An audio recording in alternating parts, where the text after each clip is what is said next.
up on Access Tech Live. Making gaming accessible for everyone with Ablegamers. Apple announces a new pencil, oh my. And Xbox Game Studios' Tara Voelker is with us. This is Access Tech Live with Stephen Scott and Marc Aflalo. The latest in tech and accessibility every week. Follow us and get involved now at Access Tech Live. Hey everyone, welcome along to another Access Tech Live. I am Stephen Scott. Marc Aflalo, as always, is with me here every week on the show. You can join me and Marc Aflalo talking tech. A new Apple Pencil, oh my. What an introduction that is. A new piece of tech, Marc Aflalo. Come on, you're supposed to be more we're excited about it. Come It's on. a new Apple thing. We don't hide our excitement here on the show. Come on. Oh, I could tell. Hey, listen, I had a great time in Amsterdam. I am back here in my little studio once again, and it is great to be back. Did you miss me? I did. I missed you extremely, even though it felt like you were I could reach out and touch you, Stephen. I felt you were that close to me in Amsterdam. Please don't do that. But hey, listen, it is great to be here once again. As you said at the top of the show, it's all about gaming today. We're going to be talking to Tara Voelker. She is the Senior Xbox Game Studios Accessibility Lead. That's quite a lot for a business card, I have to say, and I can't imagine what that feels like in Braille. Also, co-director of Game Accessibility Conference, or GA Conf as it's known, also will be joining us. And Mark Barlet a bit later, the founder of Ablegamers, joining us to talk about their organization. All of that to come on the show, but let's dive right into those headlines. Now, Access Tech Live headlines. Well, Sony's announced a new controller designed to improve gaming accessibility for people with disabilities. The controller features various accessibility options, including programmable buttons, larger touchpads, and easy-to-use ports for external devices, such as switches and joysticks. Physically, the controller has a circular design with buttons around the circumference, and those match the buttons on a traditional PlayStation controller. There's a large button in the middle, and off to the side, a little joystick that closely resembles an old-fashioned arcade joystick, Stephen. Sony's Access controller, as they will call it, will be available worldwide on December the 6th for $90 US. We'll update you with a Canadian price once we have it. Google announced some new features to Android 14 specifically around accessibility. Some of the highlights include accessible walking routes for obviously Google Maps, and wheelchair accessibility will now be clearer to view and easier to use in Google Maps. Disabled-owned businesses will now be called out in Maps and Search, and the Magnifier app makes the camera more accessible in your Pixel devices, and this goes all the way back to the Pixel 4 and later. Elgato, a maker of great tools for creators and tech heads, have announced a new device, a teleprompter, ideal for presenters, creators, or anyone who really has any difficulty memorizing entire scripts like Stephen, us, or have anxiety in front of a camera. This new device acts as a secondary display to your computer, and it reflects whatever you drag onto the prompter. It's priced at just $279 Canadian, so we're expecting it around $279 US, so we're expecting it around $325 Canadian, and it's available to order right now. Finally, we were so excited about this off the top. Apple has announced its third generation Apple Pencil. This new version features a matte finish and a flat side that magnetically attaches to the side of an iPad for storage. It's compatible with any USB-C equipped iPad and features a sliding cap that reveals a USB-C charging port. It'll be available this November for $109 Canadian. So, Stephen, USB-C charging, does that mean it doesn't charge magnetically? We really got to dig into this. This pencil is so exciting. Yeah, this is absolutely not the best pencil since the last one, by the sounds of it.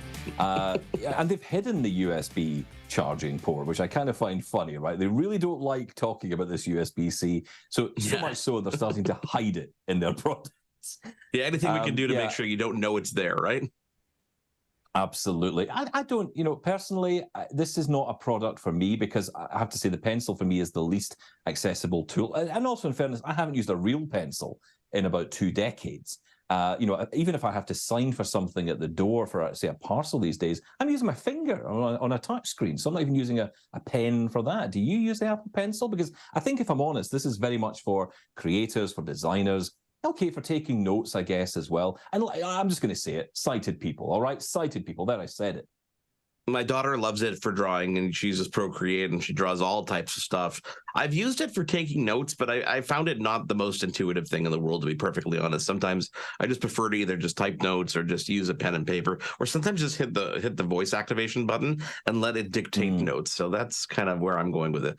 And they're saying this is the new entry level Apple Pencil. This is probably why there's the lack of magnetic charging or wireless charging. Don't hold me to that, by the way. I gotta dig deeper into the details of this one when it does come out. We'll give you our full 35-second review. I promise we'll give it the attention that it definitely deserves when it does come out in a month from now. Hang on, did you say that you could press a button and make voice notes using it?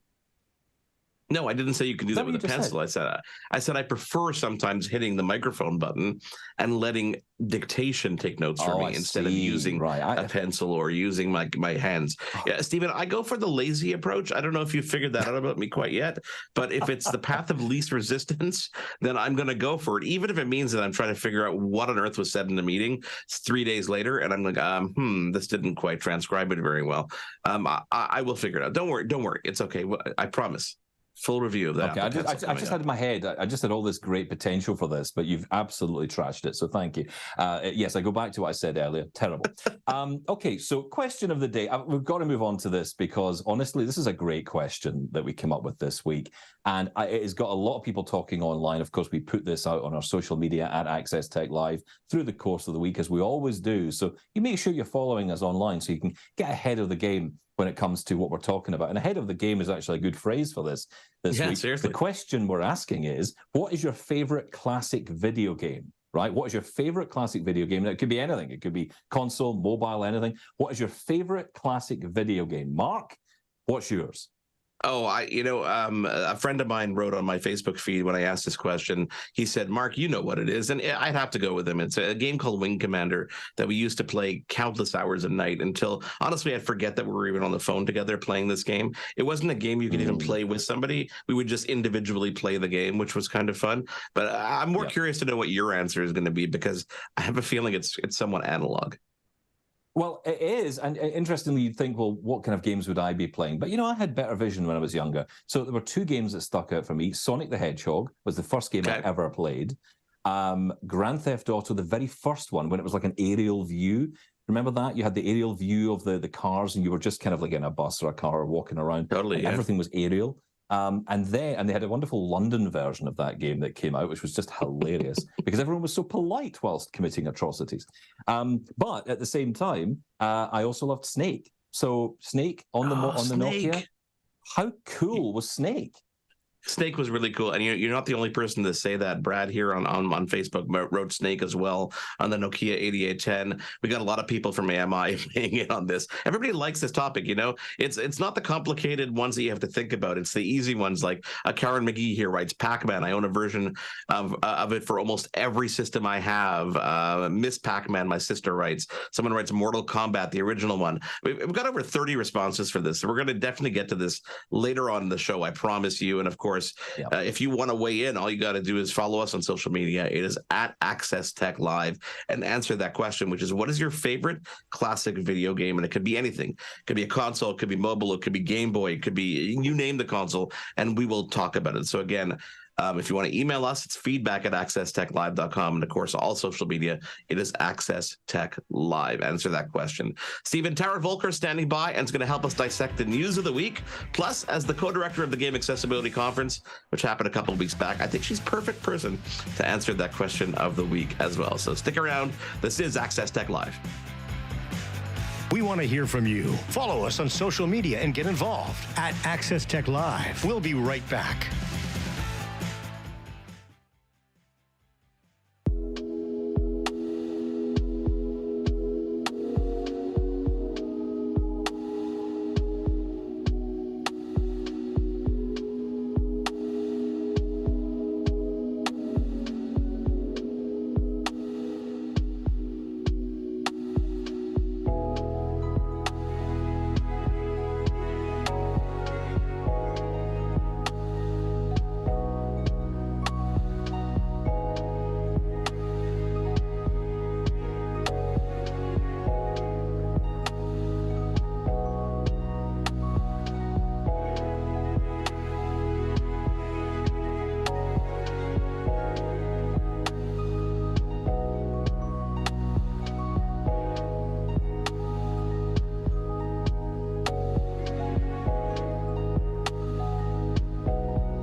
latest in tech and accessibility. This is Access Tech Live with Stephen Scott and Marc Aflalo.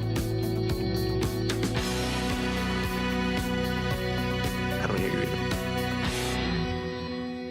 We're back on Access Tech Live. Stephen Scott in Glasgow, Scotland. Marc Aflalo here in beautiful Montreal. I feel like the weather is turning for all of us, so hopefully you're somewhere warm. I'm very pleased to welcome our guest this week. She is the Senior Xbox Game Studios Accessibility Lead. She's also the co-director of the Game Accessibility Conference. Tara Voelker, thank you so much for being with us this week.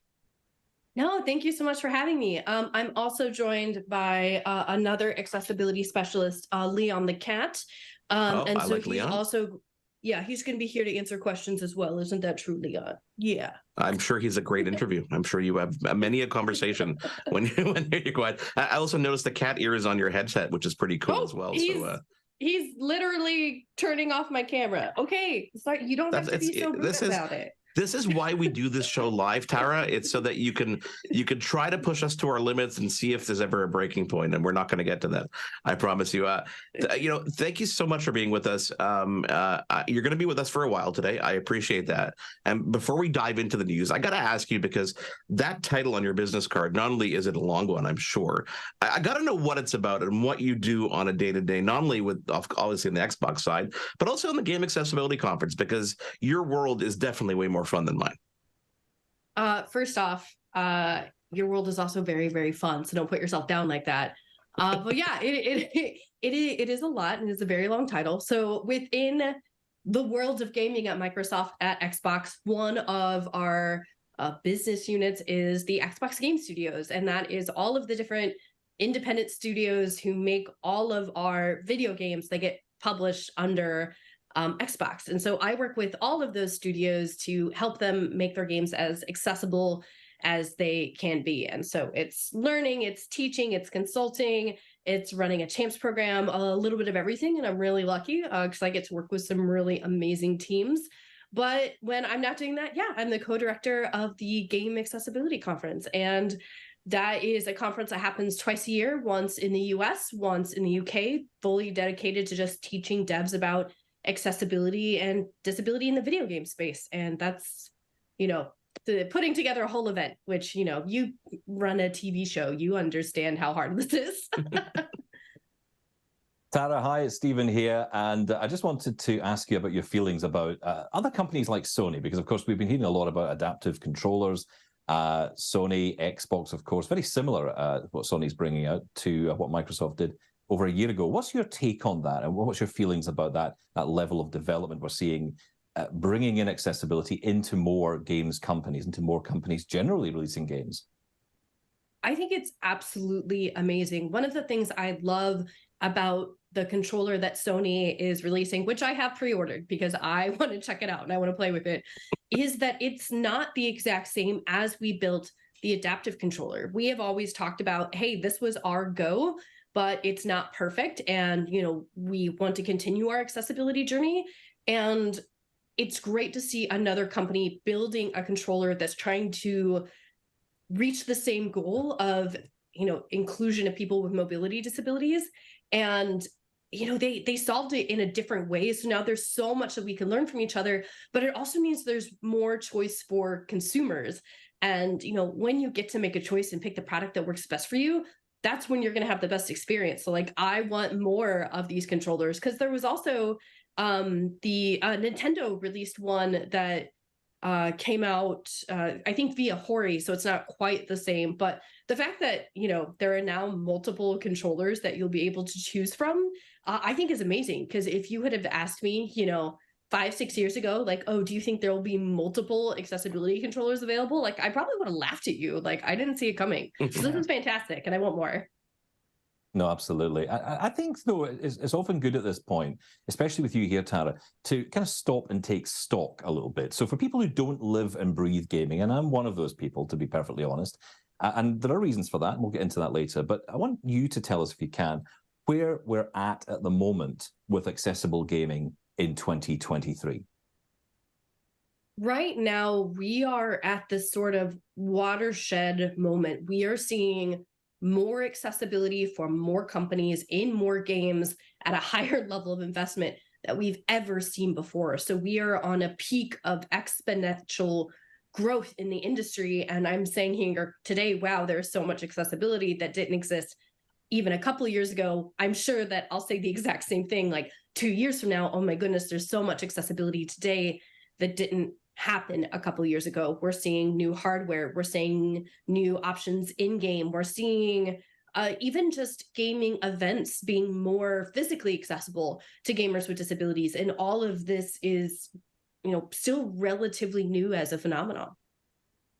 Why do you think it is that it's moving so fast in this particular area? Because if you look at everything else in the world, and you look at whether it's consumer hardware or just the world in general, it seems like it's always little baby steps, and we're always having to force the subject. But gaming, at least in my perspective, and I'm kind of with Stephen, where I'm not a hardcore gamer, but my son is, the amount of stuff we're hearing about accessibility in gaming, whether it's the gameplay, whether it's people like Steve Saylor, or it's in our face more and more, which is phenomenal.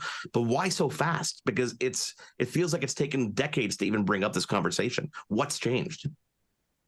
I think the biggest thing is that game developers are trying to create experiences for everyone to enjoy. Game developers are creating, not just entertainment, but really art in sort of a way. And we want everyone to be able to play our games. We want everyone to, get to have that narrative, that experience. And I think because we are so connected to our consumer base, because we are also frequently our consumer base, that we have much larger empathy for other players in our products. And so we want to engage. And I think the other thing that also is starting to happen is, some of the earliest game devs, like they're starting to age, maybe they're starting to get some arthritis. Maybe they themselves don't have the dexterity they used to have when they first started making games. And so I think there's also a bit of like future protection happening. I think a lot of game devs are like, oh man, as I grow older, I want to continue playing. So we need to invest in accessibility now so that as I age, I can continue to game. You work with the game studios with a lot of them, if not all of them. Have they been receptive to accessibility in gaming? Is it something that they're feeling they have to like kind of go back and figure out how to make it happen? Or is it like, I use Microsoft as an example, it's in the DNA now. It's from the start, accessibility is an issue, and they make sure they're building with accessibility in mind. Is that industry the same now? I would say that as an industry as a whole, we're getting a lot better about being aware of accessibility. But there are definitely people who are in different stages of their accessibility journey. So there are some studios, Turn 10, Naughty Dog, some of the ones in Ubisoft who do have it built into their DNA. There are other studios who are just starting and they're still kind of in the retrofitting phase. Like they have made a game and realized that it has gaps in terms of accessibility. So they're trying to go back in and patch it, which is, going to still result in a more accessible game, but not the level of accessibility we see from some titles across the industry today. But overall, like, I don't think there is any game development team out there who's like sitting there being like, oh, I don't want disabled players to play my game. Like, I don't want to invest in accessibility. Like, I don't think that's a thing. I think that if there are studios who are doing less accessible work, it's normally that they're just earlier in their accessibility journey and they're trying to understand the problem. Accessibility challenges in a title are really just a problem to be solved. And normally if the problem isn't being solved in those titles, it's just that they don't fully understand the problem space yet. I think back to my own experience, Tara, and, as someone who has gone blind over time, losing vision and enjoying games like Sonic the Hedgehog and, the early Grand Theft Autos back in the day, and now being unable to play games, I feel that there's perhaps maybe a little bit of a disconnect in the community between those people who may want to find their way back in. Do you think maybe what needs to be done on that to sort of bring players like myself, like others who have gone away from gaming, who maybe feel that it's just too much to learn, too much, and also how much is available to me as a blind gamer, for example? Yeah, so that's a challenge that we actually have around all different areas of disability. Like even as someone who gets like motion sick, today's games make me much more motion sick than the old school games, right? So as technology has advanced, we've gotten new problems in terms of accessibility. There are gamers like you who gamed and then kind of fell out during that period of time where accessibility wasn't a priority for the industry. And games really did advance rapidly during that time. It's honestly a challenge we even see with, Forza Motorsport that just came out and blind driving assist. It is a lot to learn. And so what we've been trying to do, and I've seen other studios do as well, is partner with people who are high profile influencers in the gaming space to translate that lived experience to try to help everyone get ramped up and understand, like create additional tutorials and help people get ramped up to figure it out. Because yeah, exactly like you said, Sonic is very different than some of the games that we'll see today, or even the newest Sonics that come out, right? Like those are 3D games. And so there is definitely a learning barrier, but it's actually a problem that the entire industry has, even outside the space of accessibility, that games can be really intimidating. Like my mom was a huge gamer on the NES, and she doesn't really game anymore because she's just very, overwhelmed by the sheer amount of buttons that exist on a controller now, right? So it's definitely an industry-wide problem, regardless of if you have a disability or not. I'm definitely overwhelmed by buttons on the controller too. Tara, stick around. We're going to take a quick break, and I want you to get your mind working on our question of the week, which is, what is your favorite classic video game? And it could be anything, whether it's console, mobile, anything. We're going to get to your answer a bit later, along with about 40 others that are going online. So let's take a quick break. When we come back, we're also going to be welcomed by another guest, Marc Barlet, is the founder of Ablegamers. He's going to talk about their organization and more with Tara coming up here on Access Tech Live. We want to hear from you. Follow us on social media and get involved at Access Tech Live. We'll be right back.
Latest in tech and accessibility. This is Access Tech Live with Stephen Scott and Marc Aflalo. Hey everyone, welcome back to Access Tech Live. I am Stephen Scott. Marc Aflalo is with me this hour. Mark Barkley is the founder of an organization that believes everyone should have the opportunity to enjoy the world of gaming regardless of their abilities. And that organization is called Ablegamers. And Marc Aflalo had a chance to sit down with Marc Barlet to find out how they do it.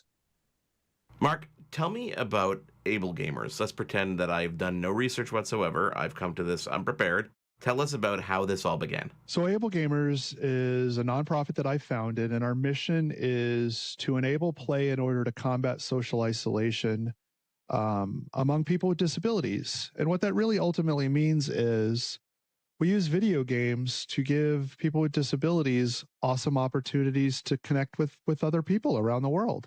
Where did the idea come from? Is it something that you experienced yourself? Yeah, so I am a person with disabilities myself. I'm a service disabled Air Force veteran, but my disability largely doesn't affect the way I play games. My original disability, and I like to say my original because I got more as I grew older, was a lower extremity disability. And so, I always saw games as I always was able to enjoy games the way I'd always enjoyed games. What really was the catalyst behind the founding of Ablegamers is, I used games to stay connected with my friends, and we still played together, and we played EverQuest every Friday. Me and my husband, her and her husband, we would play EverQuest, and this was what we did every Friday. And one Friday, at the given time that we were supposed to play, I had Ventrilo on, and I was waiting for my friends to log in so we could go farm some orcs or something like that. And my friend didn't log in. And so I waited a few minutes, and my friend didn't log in. And so I picked up the phone. When I picked up the phone, Albert, my best friend's husband, answered the phone, and I could hear Stephanie, my best friends from the 6th grade, crying in the background. What had happened was a few years prior, Stephanie was diagnosed with multiple sclerosis. And that afternoon, MS had decided that her mousing hand wasn't going to work anymore. So the hand that she used to control her mouse was just not going to function. And I was like, hold on a second, like, wait, we got to play EverQuest. And it really kind of dawned on me that while I was a person with disabilities, I was watching a disability take away my friend's ability to game. And I really like felt something really strong there of all of a sudden this realization that a disability could remove gaming from somebody. And so I spent that evening trying to find answers for her. This was 2004. The internet had solved all of our problems. Still waiting on that, but but I wasn't finding anything around this. I wasn't finding anyone really talking about accessibility. I wasn't really finding anyone who had solved this problem. And I was a technologist. I knew how to build a website.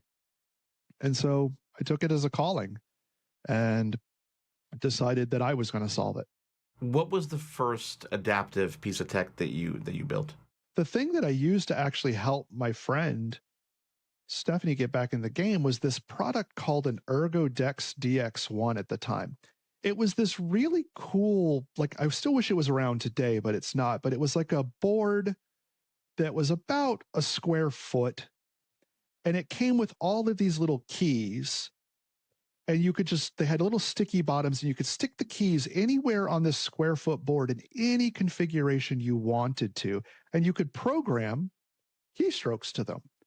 So it allowed my friend to build a ad hoc custom keyboard specifically for playing games because she was having challenges with traversing a regular keyboard and everything like that. And if you remember the good old days of MMOs, it was just like all the number key. You only needed like a mouse, some number keys, a space bar, and everything. So to be able to build a controller like in this little tiny space was really powerful, and it was designed for graphic artists to help like do shortcuts in Photoshop.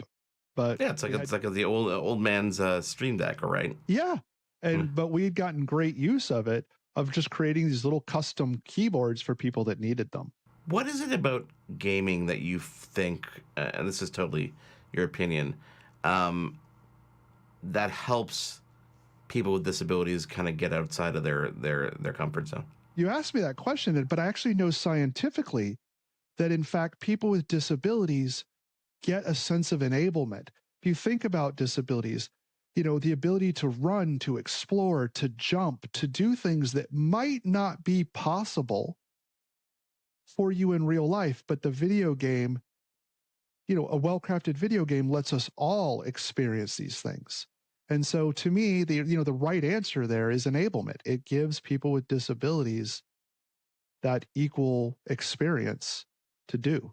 Does the entrance of some of the big name companies, does it worry you? Do you feel like it's competition? Is it just reinforcing what you've been doing for now 20 years? How do you look at that? We help drive that. So the reality is through, the work of Ablegamers, we put out in 2018 something called the Accessible Player Experience Patterns. This was an academically derived set of design patterns that really helped inform game developers how to craft experiences that included people with disabilities.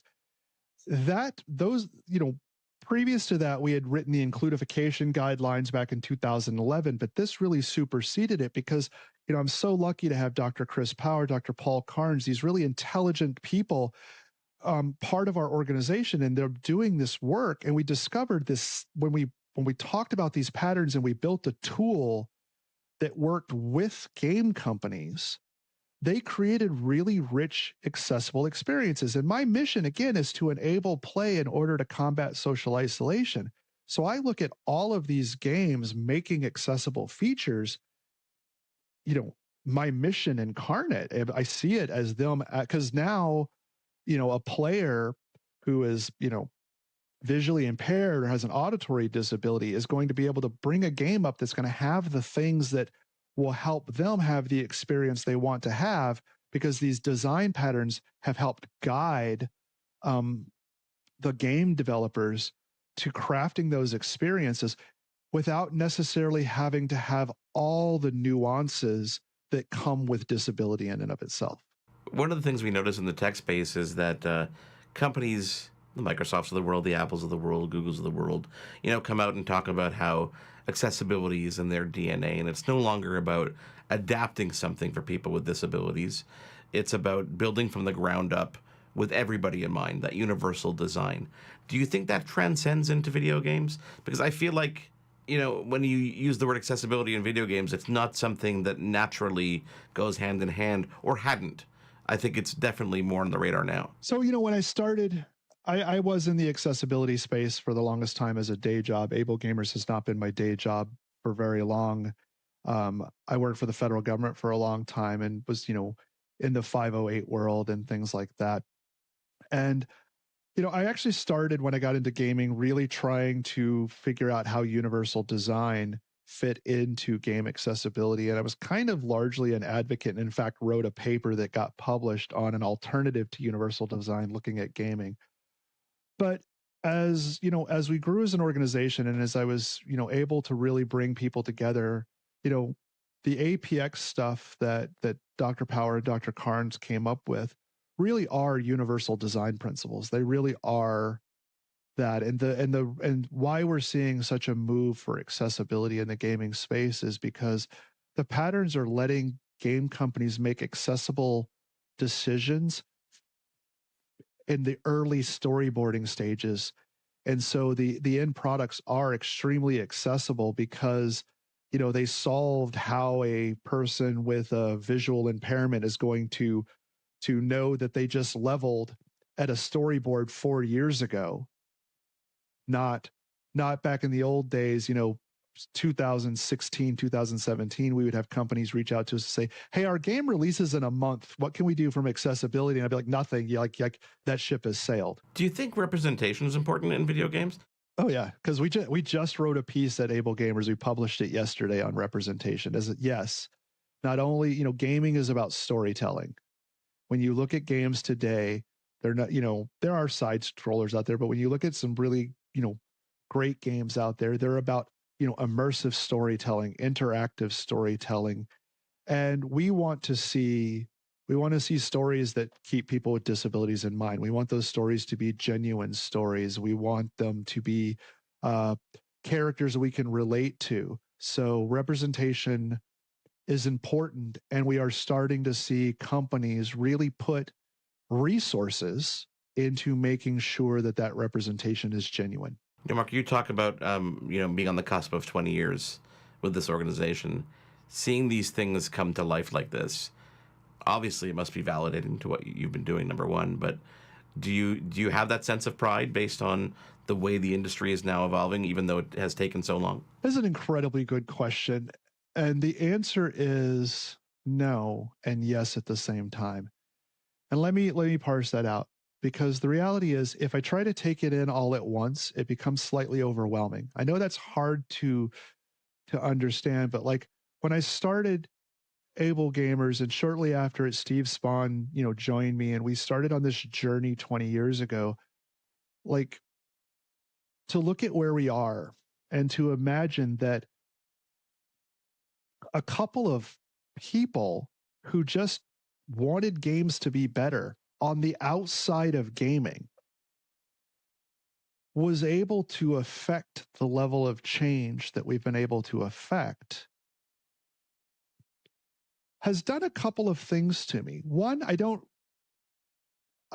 tell people all the time, and I get the privilege to be able to speak to groups all the time, which is, if you see an injustice and you want to change it, I am positive, I am living proof that if you're willing to put the work in, you can make a change. Because a handful of people, I mean, I kid you not, like, for the longest time, Ablegamers could fit in a Ford Explorer. We were able to affect a $150 billion a year industry. It took a lot of work and it takes a lot of time. But I'm immensely proud, but at the same time, it can easily overwhelm you if you let it.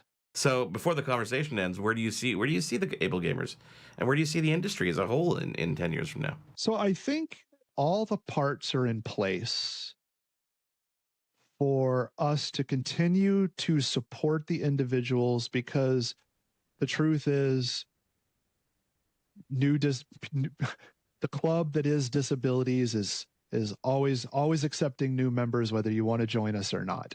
I think in 10 years, we build the capacity to help more, to do more. But in my mind, it looks very similar to what we do today. Well said. Well said indeed. And if you want to learn more about Marc, of course, and Ablegamers, you can head over to ablegamers.org. That's ablegamers.org. Coming up, Tara Voelker is going to be rejoining us. We're going to ask her the question of the day, and we're going to find out more about her works with the Game Accessibility Conference and, of course, Xbox. Stick around. It is Access Tech Live. We want to hear from you. Follow us on social media and get involved at Access Tech Live. We'll be right back.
The latest in tech and accessibility. This is Access Tech Live with Stephen Scott and Marc Aflalo.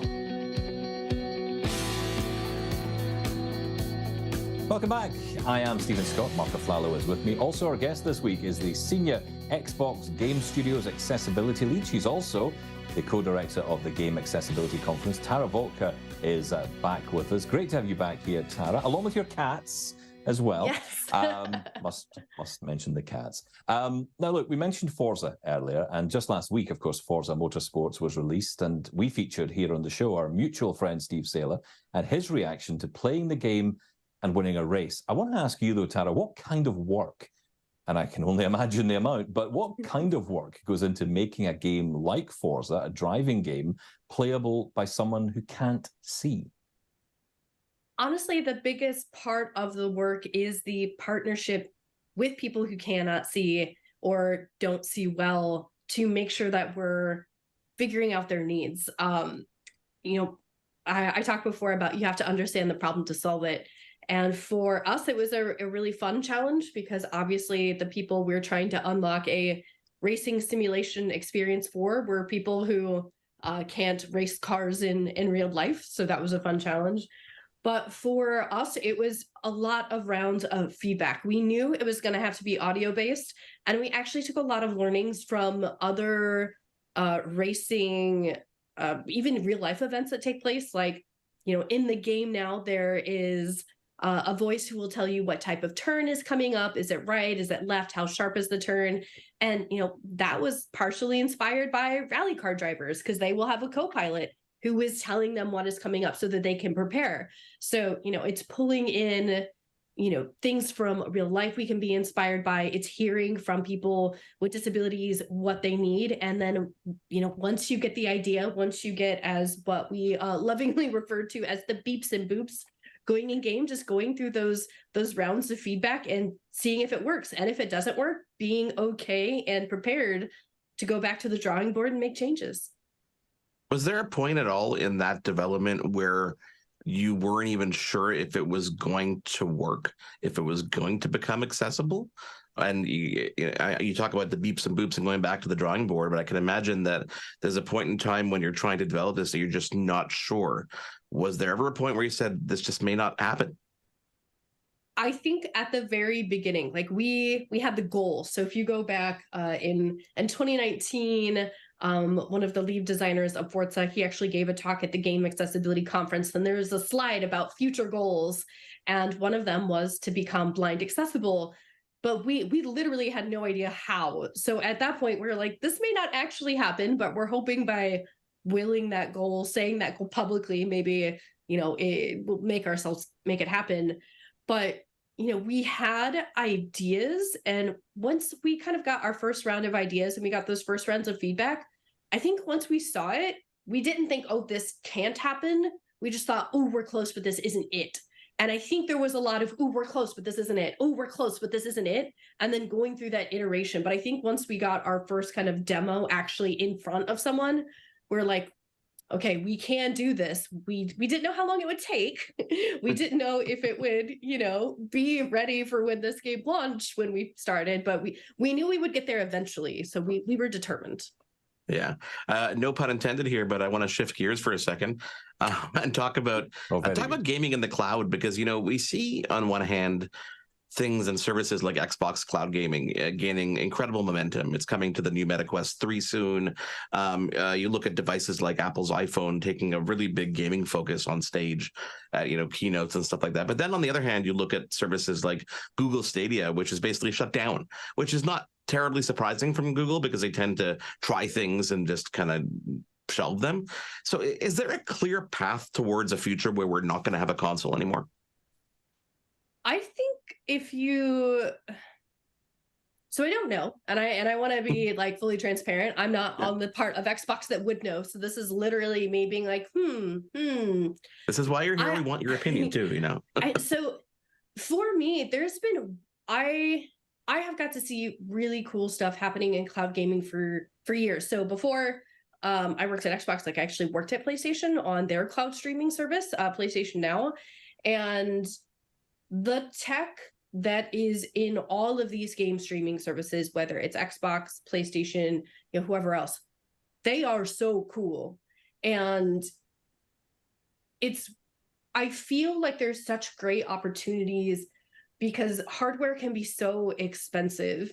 And I don't know if we're there yet, but if I think all of the major companies continue to make these sort of investments, like I don't see why we could, like, to me, it's like an accessibility issue. Like hardware is expensive, and like people with disabilities already have enough problems, particularly in the US with our healthcare system and how our disability, program works in the US. Like they already have enough problems in terms of finances.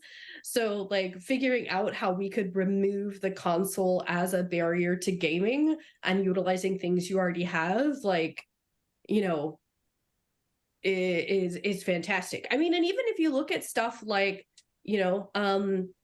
like xCloud from Xbox, like you can right now, already stream games on your PC, and there's the ability to stream things to phones and everything. So like I think we're already getting there, and I think we just have to be patient and let the tech catch up. But honestly, I actually think the biggest barrier isn't going to be the tech coming from the companies. I think it's going to be infrastructure in the world. Like I grew up in a really, really rural area. And even like when I go and visit my brother, like it struggles because like their infrastructure hasn't been upgraded. So I actually think like I think there will always be hardware consoles because there are literally just areas where the infrastructure is not good enough for cloud gaming. And I have no idea if I actually answered your question in there, if I just had a ramble about cloud gaming. Tara, I want to take you back a couple of weeks because you hosted the 2023 Game Accessibility Conference, the GA Conf. What were some of your highlights? Oh, honestly, the thing I love most about the conference is I get to learn from other teams and how they are doing work, which means I can, borrow their ideas and put them into my own job. Some of the talks I thought were absolutely amazing. First off, EA, they had two speakers come and talk about Dead Space. And for me, I love horror games.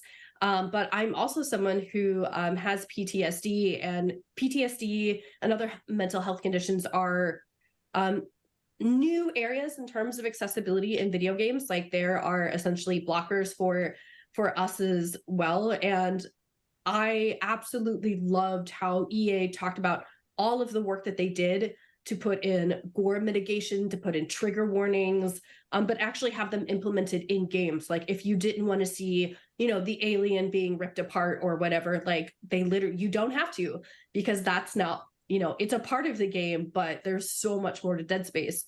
So I absolutely loved that they did a talk about that. And honestly, one of the other talks I absolutely loved, Ubisoft, one of their communication leads, Jessica, she came and talked about Ubisoft's communication plan in terms of accessibility, and they are industry leading. So they, it's super, super important to get accessibility information out as early as possible so players can make informed choices.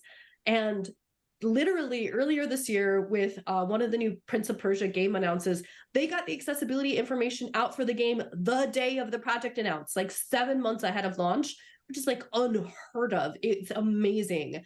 So Ubisoft was able to come and talk about how they did that, the program they have in place, and how they facilitate getting accessibility information out to their players. And like, I was just absolutely amazed. And then my final one, because I'm going to plug one more. There was a game, Another Crab's Treasure, which is an indie developer, a small team that's actually based out of the Seattle area. And they gave a talk about you can give the character who's a crab a gun that does like one-hit kills. And they were just like, sometimes you just need to have fun, and that's okay in accessibility. So there's a 15-minute micro talk on giving players fun by adding a gun. And it was, it was hysterical, wow. But accessible. It was amazing. We could have made the whole show about this, because I could literally could hype up any of the talks by any of the people at the conference. They were amazing. It is incredible. Tara, it has been so much fun having you here today. Thank you so much for being with us on Access Tech Live. But wait, before you go, Tara, I got to ask you your answer to the question of the day, which is what your favorite classic video game is. And it could be anything, console, mobile, you name it. What is it? So my favorite classic game is the original Zelda on the Super Nintendo. So for me, it's the first game I ever beat, and it's what kicked off my love of gaming. I even have like a Zelda Triforce tattoo on my wrist, and like it, I'm still playing Zelda games, and so like it'll just always have a special place in my heart. And my mom beat it too. My mom was also super into Zelda, so there's also like some daughter mommy gaming action. So I think that's also why it has like a special place in my heart. Tara, if people want to follow you, where can they do that? They can find me on the platform formerly known as Twitter, Lady Au Pair, LATIEAUPAIR. Tara Voelker, thank you so much for taking the time to join us. We're going to have you on again. We'll spend a whole time just talking about the game conference. I promise you in the future. And you guys at home, what's your answer to the question? We're going to get to those in just a second right here on Access Tech Live. We want to hear from you. Follow us on social media and get involved at Access Tech Live. We'll be right back.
Latest in tech and accessibility. This is Access Tech Live with Stephen Scott and Marc Aflalo. Welcome back, and before we go, we're going to, of course, dive into the feedback. I just want to say, though, thank you so much to Tara Voelker. Great to have her on. And, of course, what a brilliant question of the day to ask her, especially, what is your favourite classic video game? That's the question. What have been the responses, Marc? Oh my God, it's gone absolutely crazy. I've got close to 50 responses here. We're not going to get to all of them. So thank you for contributing at Access Tech Live. Michelle writes, it's a toss-up. I have the fondest memories of playing Space Invaders with my mom and sister on our old Atari console, but I still play Tetris to this day on my mobile. I got to figure out where she actually plays Tetris because I want to do that. Ben Miner, Perfect Dark on Nintendo 64, Aladdin on Genesis. My God, I don't think I ever even owned a Genesis system. Mark Seaman, I love his name. Banjo-Kazooie. Honestly, I don't even know what game that is. Such an awesome, fun, and funny, innovative platform that introduced us to the next best tandem, only behind Mario and Luigi, in my opinion. I can't argue there, but I don't know who Banjo-Kazooie is. Jason DC writes, original Nintendo, specifically Mario 3, Tetris, and Dr. Mario. Steven, did you know they just announced they're doing a follow-up to Mario 3, so we're actually going to get that side screen kind of motion. It's going to be so much fun. Nice. I know it's crazy. Bianca writes, Pokemon Snap on N65, perfection. Noah writes Contra on Nintendo. Lori, hands down, Yoshi's Island and Castlevania. I'm going too fast for the screen, Stephen, because there's just so many responses. And so many more people reached out from all sides. Centipede is one of the answers. Jenny Bovard wrote Tetris as well. Aaron Mick says Nintendo and Super Mario 3, N64, Duke Nukem. So many answers. Oh, yes. I guess the trick here, Stephen, is no serious topics. Questions that could have really kind of just what is it? It's a nostalgic value, right? Everyone loves nostalgia. Yeah. I love it. And still nobody other than Brad agrees with you on Snake for the Nintendo. Nintendo, Yeah, Nokia. I don't think it was as popular. Yeah, I don't think maybe as popular. Come on, I enjoyed it. You know what? I should have asked Mark Barlet at Ablegamers what his opinion was on the question as well. But you know what? Yeah, keep letting us know. We'll let you know when we're going to stop taking submissions. Maybe we'll continue this into next week until we introduce another topic. But that's a wrap. That's it. We're done. No more Amsterdam for you. We're back in studio. It was a success. Thank you, of course, to Tara Voelker from Xbox Game Studios for joining us. Mark Barlet, of course, from Ablegamers for being here. All people we're going to have back on the show to talk with us again in the future. And, of course, on behalf of Stephen Scott, I am Marc Aflalo. Thank you for being with us each and every single week. We will catch you again next week right here on Access Tech Live. Thanks for being with us. See you next week. Thanks for tuning in to Access Tech Live. Follow us online at all social media at Access Tech Live. Email us feedback@accesstechlive.com. Hosted by Stephen Scott in Glasgow and Marc Aflalo in Montreal. Written by Stephen Scott and Marc Aflalo. Live show director, Anastasia Spalding Stenhouse. Technical director, Caitlin Robinson. Audio, Jordan Mulgrave. Live graphics and playback, Kingsley Juco. Graphics coordinator, Eliza Rocco. Integrated described video specialist, M. Williams. Supervising producer, Michelle Dudas. Copyright 2023, Accessible Media, Inc.